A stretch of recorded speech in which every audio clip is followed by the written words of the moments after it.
welcome back to the GSTL. We had Bomber take the first win up against Hurricane, and FXOpen is called upon the Leanoctopus.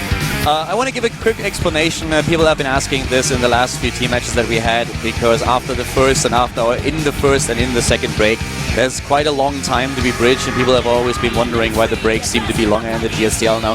The reason is quite simple. After the first break, we have a highlight reel that was not visible this time on the international stream that shows it's basically the BenQ highlight reel of the last few matches.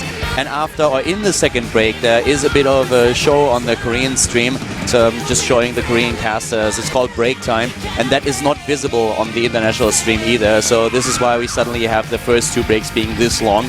So it's not because we suddenly got like really lazy and need more time to go to the bathroom or anything like it. It's just like it's content that is shown on the Korean stream that doesn't make really a lot of sense for the international stream, so because it's all in Korean and it's not being translated or anything. So just to give you guys a little bit of an explanation why those breaks seem to be a bit longer these days. Yeah. I know people have been wondering. Yeah, a lot of people have been wondering about that. We have Icarus as the map, and Leanog is now being requested to make face at the camera like Bomber did, but so far he declines. But it's pretty awesome just to have... and again, Bomber's doing it. He had something good for breakfast. I mean, already taunting Hurricane at the beginning and then walking over, throwing the gauntlet down at Leanog's feet and being like, "Hey, come on, Leanog, I want to play you. I want to play you next. I don't want to play any scrubs or anything. I want to have the boss right." Yeah, dance on the Marines and everything. This could end up being a mistake if Bomber's not able to take the win. Icarus, such an interesting map choice as a Zerg coming out for Leanog. Hey, Bomber is talking tough here, so now he has to face the consequences. It is Leanog, and Leanog is confident. We are jumping into the game. This is going to be epic, guys. Bomber up versus Leanog at the GSTL Season 1 2013 of Null and Wolf.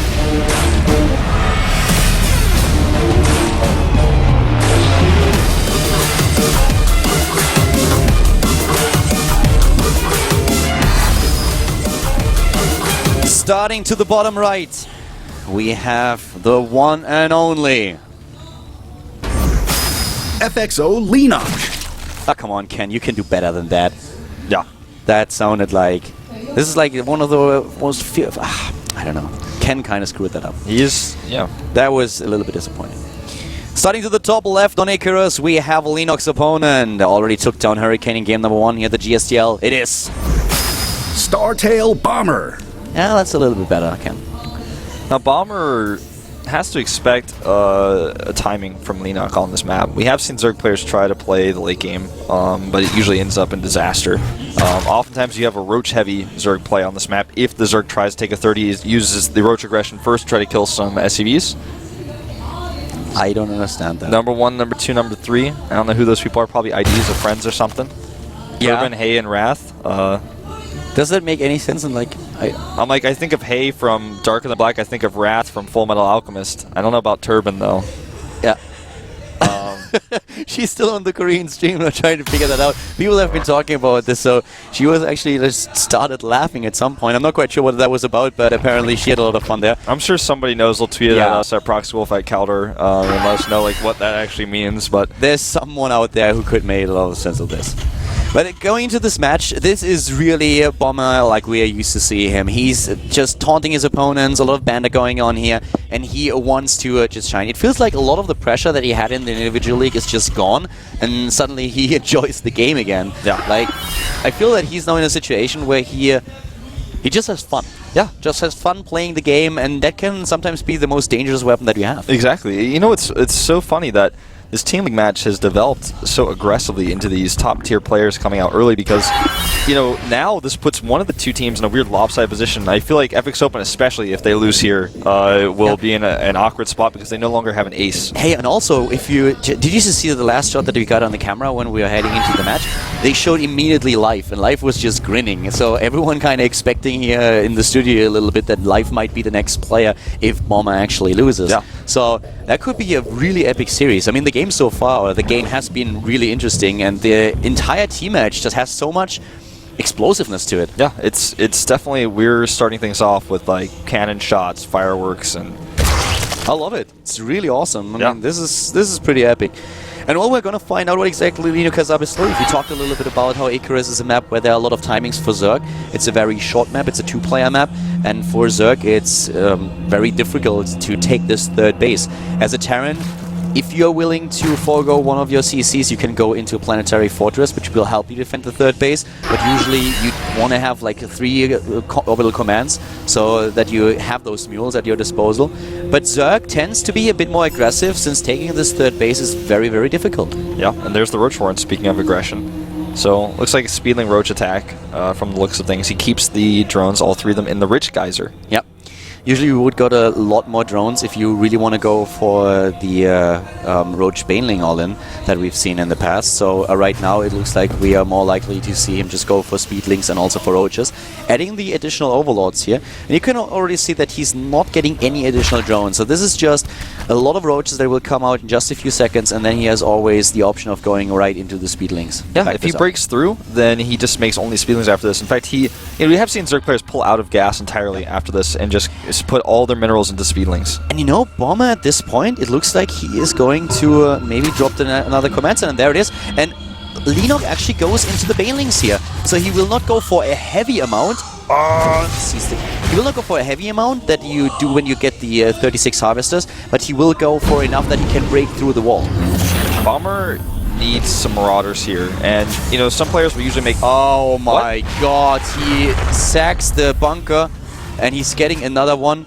That was weird. That was a placement issue, I feel. Yeah, maybe so, but he's going to want 2 bunkers here for sure. I am pretty sure that Bomber is dead. I mean, I would love to make this more exciting than it is at this point.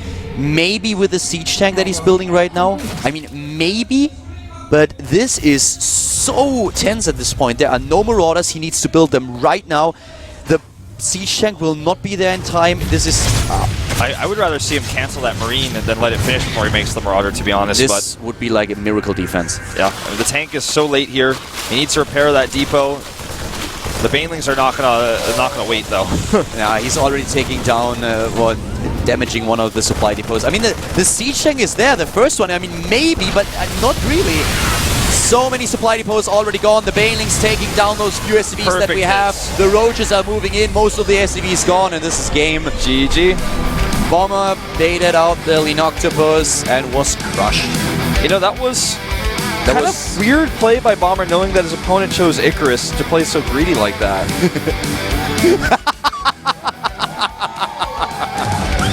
Oh yeah. I feel like I'm at a high school prom right now or something. That is awesome. Linok asks Life to dance. Oh, this is such a crazy team. I mean, Life still has not answered the call just yet, but he may. Yeah.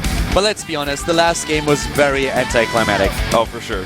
I was a bit surprised to see Bomber playing this greedy. I mean, he was going for the 3rd CC, which you always expect him to go. He went for the siege tank, but this one bunker, I mean, this was just straight up. He had no chance of holding this. Yeah, I mean, there was no way. With only 1 bunker, no Marauders, siege tanks late. Maybe with a 2nd bunker, maybe, but even then it's a stretch. Yeah, I mean, he just played a riskier build. He got the faster CC. If the siege tank gets the shot off when those Banelings are at the front that didn't bust down the 3 supply depots yet, then maybe he can hold it.